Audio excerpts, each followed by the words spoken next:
All right, so JS0 versus JS Sugar, or JS0 and JS Sugar. The tooling will continue until morale improves.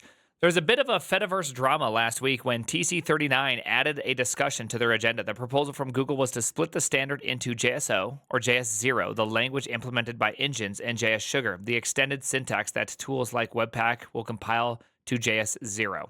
Okay, before everyone throws the towel out, this is literally what it is already. Okay, we already compile our JavaScript. Yes, you heard that correctly. You take TypeScript plus some extra operators that don't currently exist in the spec of JavaScript, and you build your JavaScript. You build an interpreted language that is downloaded as plain text across the internet and interpreted by an engine. Yes, you do that. They argue that new features are placing a performance and security burden on JS Engine, which puts the implementer at odds with JavaScript developers who are demanding new syntactic sugar, apparently. Apparently. Is this all over match statements? Is this match and pipes? Is somebody finally getting just that? They're like, that's it?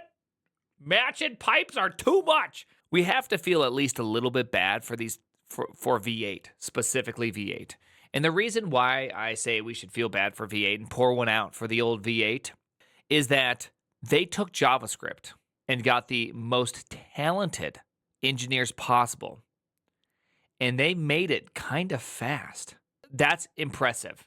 So, is it surprising that people want more? No. JavaScript does not have matching, and people want matching.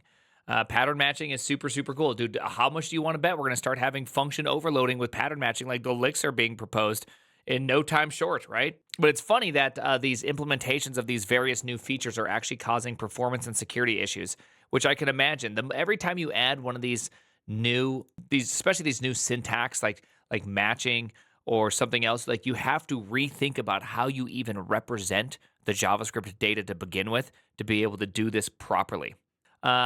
All right, anyways, by splitting the standard, Google hopes that JS Sugar can continue to evolve quickly while JS 0 grows more gradually. This makes sense. Sort of makes sense. The problem is that, again, okay, my goodness. Okay, so we already have a pretty hard time with JavaScript tooling as it is. I just don't think we need more change in the JavaScript ecosystem right now. I think JavaScript has plenty of great stuff. It already has more than it needs to do everything. We just got done even reading about how Void Zero is now the first venture-backed JavaScript build system. We actually have venture capitalist build systems going on right now in the JavaScript world. Like, it's that crazy. So I'm not sure how this makes anything better. Again, just one has to wonder, what is going on? How does this happen with a language? How is there a group of people that decide what the language should do? There's a group of people that have to implement how the language should be interpreted and run in a runtime. Yet there's just not like someone just make a effing tool in the middle. How does Google not just have the JavaScript build tool? Don't worry, it works. This is just how it works. They have Closure. I know they have Closure. They actually did do it a long time ago, and they never did it. And many JavaScript developers, myself included, would like to rely less on these tools. There are a huge number of use cases that, with ES modules and HTTP3, oh my gosh. Wait, hold on. Oh hold on. Was this article pre-read? Did I just pre-read this article? I just pre-read this article. Let's go. Casually mentioning HTTP3. I mean, yes, could be built without pre-compilation. JavaScript might finally be accessible to newcomers and fun once more. One thing that's really amazing, and I think DHH actually points out something that's awesome, is that one thing that made JavaScript so cool is that you could just inspect source and people that are new could see how something is done and understand it.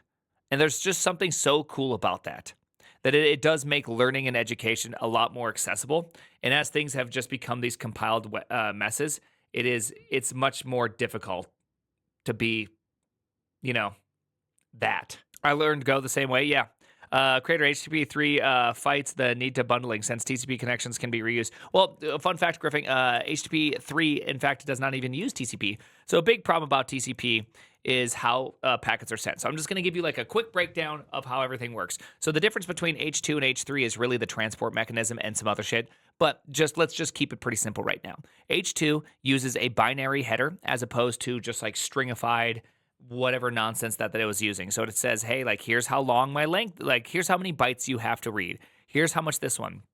having that information becomes very, very useful if you want to go fast, right? If you know if you know where the missile is, you also know where it isn't, right? So it's very, very nice to be able to have these kind of things. So a binary type information and all that is just way better than having some sort of string encoding. So fantastic. I know strings are binary too, but having to go through and look for new lines until you get to the end of your headers is not necessarily a great way when I could tell you, hey, here's how many bytes you need for headers, and you could just allocate that up front, and boom, you got headers into this bucket, right? Like that is really, really nice. So HTTP2 just has some like basic fancy things about that, and it also has something called HPAC, how HPAC effectively works, which is really, really simple, is that every time you see a header, you can compact a header or a header end value, and I think you might be able to do as value as well. I can't remember if that's true. Don't quote me on that last one. And so what it does is that header now becomes 1 byte. It's like I'm number 1, or not 1 byte. It could be 2 bytes or 4 bytes. I can't remember its exact representation, but it's just like, hey, use value 1 for the header key name. Use value 1 for the header end value key name, right? And so you can get both of them, key value, so you can get them both. And so a huge giant one, say your cookies that don't ever change, can be sent up as like a single one, like, hey, it's number 1. So very, very cool. But one thing that HTTP2 uses is TCP, and a big problem about TCP is when you want to send a packet, say you want to send a payload that, I got a fly on me, hi-ya! That requires, say, 5 packets to send because it's a big piece of information. Every time TCP, that's 4, you get the idea. Every time TCP sends something over, there has to be an acknowledgement that comes back to the client that says, like, say this one had sequence 69. You'd then ACK 70, meaning that 70 is now valid to be sent. And there's something called the sliding window, which has like some amount of available things that need to be sent, and you can slowly slide down this window. And so you could imagine that if you send all of these things and you're waiting on the ACK for 69 to happen, the window can't slide. Like there's all these kind of problems that happen that involved. Whereas with UDP, long as you have a proper framing algorithm underneath it, you can continue to just send packets as fast as possible. And then the server may say, hey, NAC, negative acknowledgement, I didn't get packet 69. And so then this thing can go, okay, I'm going to go into my little handy bag. Here's packet 69. Here you go. So there's no acking back. You don't need to tell it you got information. You tell it when you don't get information. So there you go. That's like the big win with H3. Even H2 is much awesome, because H2 allows for multiplexing over a connection. So that means you can actually send different bits of information. So if you're downloading, say, 50 files at once, H2 can send bits of all 50 files at once. And so obviously UDP is fantastic. A big problem about UDP is there is packet loss. There's no reliability built into UDP. It's a stateless connection. There's no handshake. There's no 3-way handshake. It's just like, here's some packets, right? And you just have to like do something with the packets. It's like a guy running by you and throwing a deck of cards at your face, and you have to get those deck of cards. It's just an interesting thing. So there you go. All right. I imagine if you work for, let's see, hold on. Could be built without pre-compilation. JavaScript might finally be accessible to newcomers and fun once more. No evidence suggesting tooling would decrease in the future. Okay, well, this is not what I want. This is not the state. Okay, the statement should not be the tools should decrease in the future. I think the tools should decrease. And dude, this guy is definitely DHH pilled. You can just feel the DHH pilling going on hard right now. UDP is great, and no one cares if you actually got the packet except you, so deal with your own problems. Yeah, no, that's what makes UDP so good. That's actually what makes UDP so good, is that exact thing. I imagine if you work for Google, that is true. But I suspect most developers are not professional working at a tech giant, but hobbyists doing their best in a confounding ecosystem of tooling. If we give up on shipping on their simple code directly to the browser, what hope have they of putting down those tools in the future? It is pretty wild that there's that this is the place we've gotten to. So here we go. Okay, the large language model, or the large language model, the language evolution problems and what we can do about it. Who, why, how, when, blah, blah, blah, blah, blah. Okay, who's involved in language evolution? Cool picture, dog. Cool picture. You know what? AIs can't create this kind of beautiful art. All right, now this is art only a human can create. There we go. Nice. Yeah, best slide. All right, stakeholders, developers, front end. Yeah, blah, blah, blah. Implementers. SpiderMonkey, JSC, V8, yeah. Babel, yeah, okay. There we go. Devs, JavaScript, TypeScript, Babel, JavaScript, engines, users, yep. Yes. Let's see, JS is special, outsized everything, tens of millions, 25 millions of developers, billions of users. Yep, billions. Billions. I know all the users, billions of them. Maintained independent implementations. Yep. I just want you to know these are the official slides that are going to make more tools for your future. Okay? We evolved the language to help developers. We want developers to be more productive by better matching their mental models, FP, OOP type systems, enabling them to simply express new domains, ML, finance, scientific computing. Okay. Guys, I personally think you can drop almost all of that. Now, internationalization, I understand. This could be great in the JavaScript world. But maybe we don't need to do ML in JavaScript or finance in JavaScript, scientific computing in JavaScript. Like, maybe we just don't need to do that. Maybe it's fair. Let's say enable a new build. Build new class of apps with new capabilities. Weak refs, shared memory.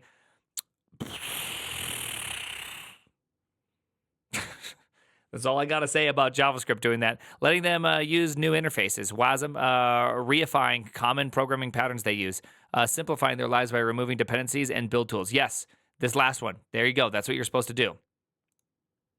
I'm pretty sure they just told us to use Rust. Yeah, specifically, how do we help developers? By abstracting away complexity, mental models, new domains, blah, blah, introducing new abilities, explicit coordination, abstracting, let's see, Han, complexity moves. Is there anything in here that's actually good? What about the users? Security, prosaic. As a shopper, I want to securely shop, and I don't want my money stolen. Scary. As a person, I want to not be disappeared, so that I go on living my life. Wait, what? Is this saying that you're going to get murdered? What does that even mean? I want to not be disappeared. What? This was a real presentation? Bro's going to get kidnapped by JavaScript? I'm just saying it's possible. This came from Google, by the way. Google. And so if anyone ever feels like they have to, that they don't quite have what it takes to make it in the real world, now we know. You, in fact, do.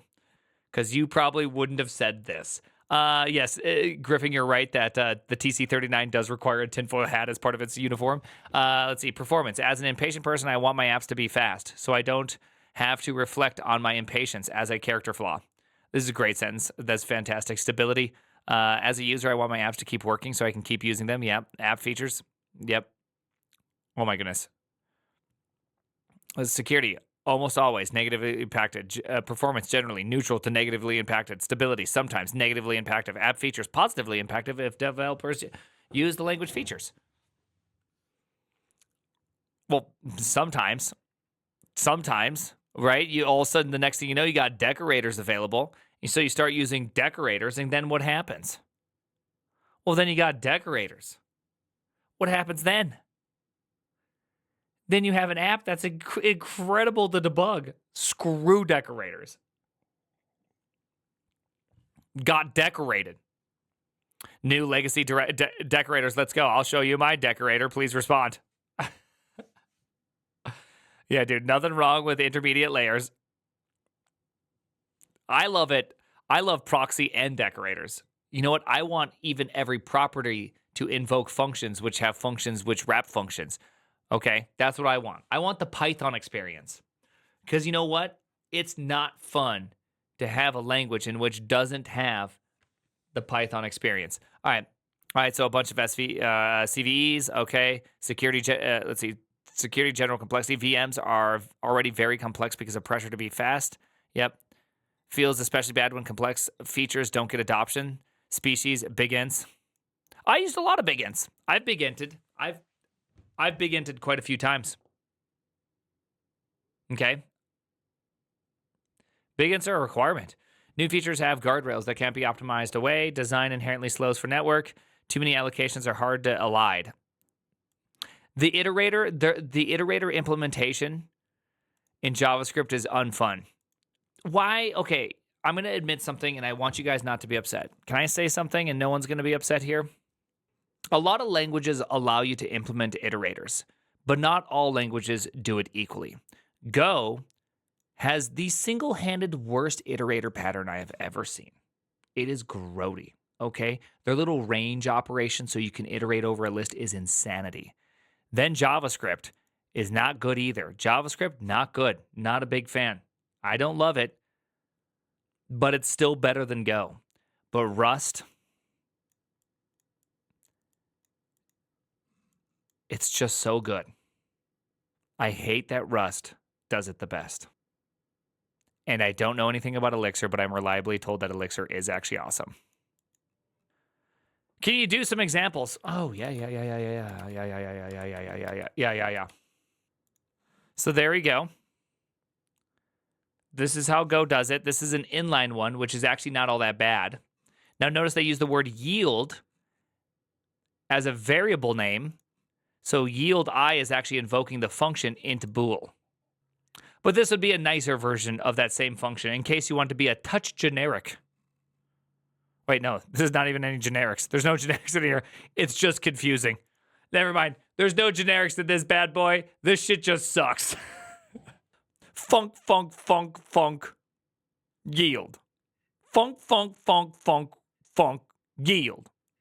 5 funks. 1 iteration. Yeah, anyways, Go just has it awful. This isn't necessarily evil. Of course it's bad. Do you know why it's bad? It's because it turns your for loops not into for loops, but there's like function invocations and stuff like that. It actually changes your code quite a bit. Whereas like with Rust, it doesn't do that. There's actually like, there's potential performance issues that are going on here. Go is simple, except for iterators. Yes. Do I like Zig? Yes, I do. I do like Zig. I actually like Zig a lot. All right, let's keep on going. Poor iterator. We're very good with backwards compat. Yep.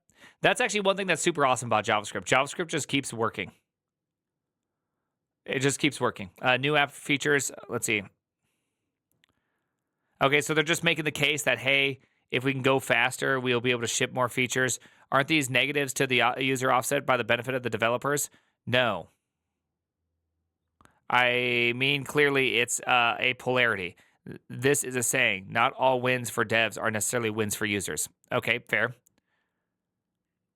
Okay, so I think I see what's happening here. They're saying that, hey, security flaws, it's complex. Okay, so I get the idea that we kind of feel their presentation. Their presentation is, hey, we build a bunch of stuff, and then devs sometimes don't even use the new features, and so that's super disappointing. It causes security problems. It makes us have to redo a bunch of stuff. It's making engines progressively more and more complex all the time, and it doesn't benefit users necessarily. Not all dev benefits are user benefits. Not all user benefits are dev benefits. Okay, so we get the idea, right? And so then I think the idea, oh, dude, look at that. Hell yeah. Where I think we are today, where I think we should go, doing right by users. Oh, that's interesting. That's kind of an interesting way they put it. Oh, I was wondering if I could edit that. Is that they're indexing into trying to make developers more productive, but instead they want to make doing right by the users. All right, so how do we get there? So this is where let's talk about the future, stonks, turnaround, what engines want. Engines want to ensure security, performance, and stability. All right, let's see. Not proposing a new process. Not proposing we demote any features. All right, taxonomy of new language features, syntax. Okay, where's the part where they do the third part where we get that niceness, right? All right, so here's the possibility. Let's see, possible solution for syntax features. Developers embraced tooling. Another JS, let's see, authoring JS is now primarily intermediated by tools. TypeScript continues to grow in popularity. Babel has 50 million downloads a week. TypeScript usage outweighs JavaScript in the state of the survey. Yep. Survey data shows 55 to 99% of developers use frameworks. All right, there we go. It's a win-win. Let's standardize the JS. Let's see. Okay, so JS0 is the language implemented by the engines. JS Sugar are the features that are that must be compiled by tools to JS0. For developers, JS equals JS0 plus JS Sugar. The naming sucks. Don't worry. He already says, yes, the names could be better. Indulge them for now. Happy to bike shed later. They'll bike shed later. Don't worry about it. Don't worry, we already have ES 2016, ES 2017, ES Next, ES 5. Don't worry, JavaScript already sucks at naming conventions anyways. So JS0 and JS Sugar are disjoint. So my guess is what it means by this is that there's a core set of features that the engine runs on, and this would be JS0. And then there's going to be a set of features that are going to be like JS Sugar. And this is just saying that this is effectively stating that to be a transpiler, I can't believe I'm saying this phrase, to transpile one language into another language, JS Sugar into JS0, you must have these set of features. We're going to take your interpreted language and change your interpreted language. There we go. I can't believe I'm saying that. Here we are. We're at this point of the life, right? Where's TS? TS is even outside of this. So TS will require you to probably be transported into JS Sugar, and then JS Sugar will then require you to go to JS0. That's what I assume. Unfortunately, TypeScript tends to do things not always the same way that is eventually used by the main world. So there probably will also be something called TS Sugar and TS0. So what we'll have is you'll have actually the TS Sugar to TS0 to JS Sugar to JS0 pipeline. This is why Evan Yu got paid $4 million, $4.6 million to build a pipeline. He obviously he's a little privy. He's a little privy to the inner workings, and so they actually had to hire private. They had to get the help of VCs and everything to make this even remotely possible.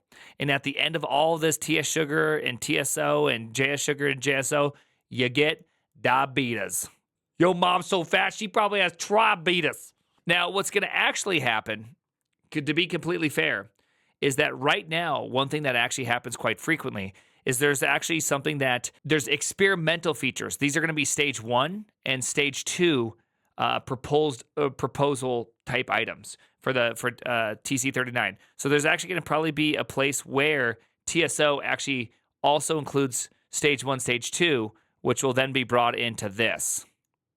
Now, my personal opinion is that where this is going to break down a lot of things is that JS Sugar features are going to appear, and they're going to be the transpilation to a JS0 is going to cause either significant code bloat. Oh, I just did that from the top for you guys. Did you see that? I wrote the B from the top. That was pretty good. A significant code bloat, or 2, it's going to be like a huge performance sink. Because it's just like there's just not going to be a good way to be able to change it, right? There's just not going to be a good way. Or it's going to have a really, really hard time debugging. Because sometimes debugging can just be, I know there's source maps and I know all these things exist, but like, especially in the future of JS Sugar versus JS0, you could imagine that your source map, a single JS Sugar operation, could break down into 10, 15, 20, 5, 2 JSO operations. And so then all of a sudden, you need to figure out, okay, when I'm stepping through, this particular JS Sugar operation actually represents 15, and maybe the error is somewhere within this 15. Why is this thing erroring in the middle of this operation? I think there's going to be this whole, like, difficulty. Why not run TypeScript directly in a browser? That should be a TC39's main proposal. I don't think they're going to do it. I think there's some reasons why not. So then we just need Godbolt for JS. We're going to need Godbolt for JS. Griffin, you are 100% correct.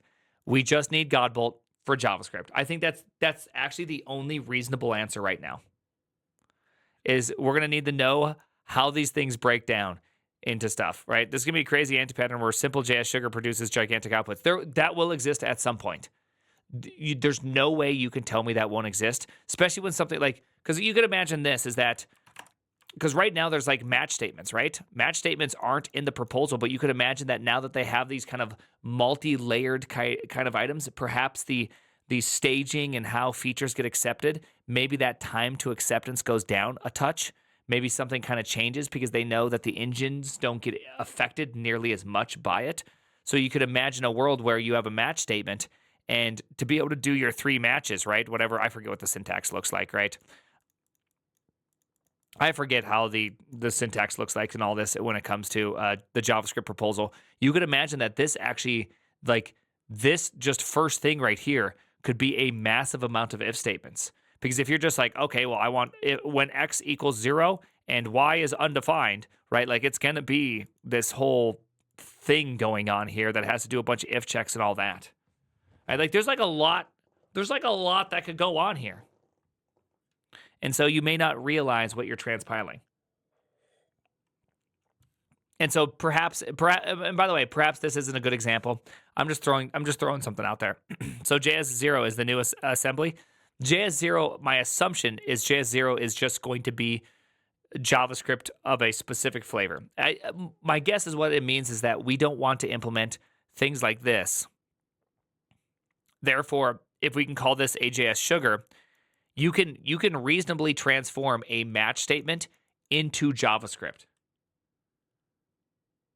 Therefore, why not just have the accepted JS sugar set into like 100 lines of JS? It could be 100 lines of JS. JS0 would just be JS bytecode. I somehow don't think it'll be JS bytecode.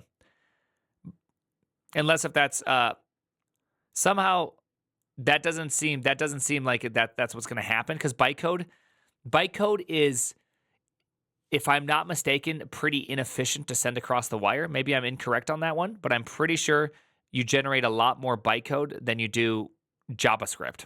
And so I doubt that it'd be sending down bytecode, though that would be great, because if you did send down, so this is more like Hermes. So if you've never looked into Hermes has this idea of static JavaScript where you actually do create the bytecode for it, and then it can run optimizers. It's actually one of the reasons why Go is so much faster than JavaScript, is that you can do a bunch of offline optimizations to everything. How JavaScript, you actually have to call things multiple times before it even attempts to JIT certain functions. And if you also, on top of that, do extra stuff, if you change the arguments, your function's too long, there's all these reasons why it takes longer, or it doesn't happen, or you get unoptimized, all sorts of things. So yeah, this will be interesting. This is, I am going to be real here for a second, though. I actually think this is pretty interesting thing. I think this, so yeah, Dax, you say you don't understand, you don't know how you feel about it. The reality is we already live in this world now, right? TypeScript, decorators, God knows what else people are using these days. I'm not sure if proxies are officially a part of the JavaScript API or not. So it's like people already use a lot of these things to begin with. So is it even real or not real? I don't know. Yeah, I agree. That's why I feel like this is just organizing the mess we're already in. Yeah, this is attempting to take the mess and draw these things in. Yeah, proxies are there. Okay, yeah. I just don't use proxies because proxies are effectively the devil. I understand that you want proxies to be useful, but damn, they are just a foot gun. Like I get there's plenty of great programming language features that are like GoTo is not bad. GoTo is not a bad thing, and there are times in which a GoTo can be very fantastic. Generally speaking, you should never use it because the 99% of the time, it's absolutely awful, right? It's like the 99.999% of the time, it's the terrible thing to use. But there is that one use case where GoTo is actually a pretty good little item. Why? Oh, I've seen it used in interpreters and stuff like that. GoTo is great for cleanups. Yep. So if you're working with C and you need to be able to do some stuff with cleaning up memory, it's really, really great. I mean, what do you think defer is? Defer is just a named GoTo. You know that, right? That's all defer is just a named GoTo. When you go defer func, like this is just pretty much just a GoTo. Here we are. I hope everybody is excited about the new proposal. It sounds like we got a lot of good things going on here. You know, JavaScript is winning every day. JavaScript is just like the stock market. Like if you go to like Netflix stock, you'll see that Netflix stock is also up today, just like JavaScript tools. You know, every day is a winning day. when it comes to the stonk market and JavaScript tools. Again.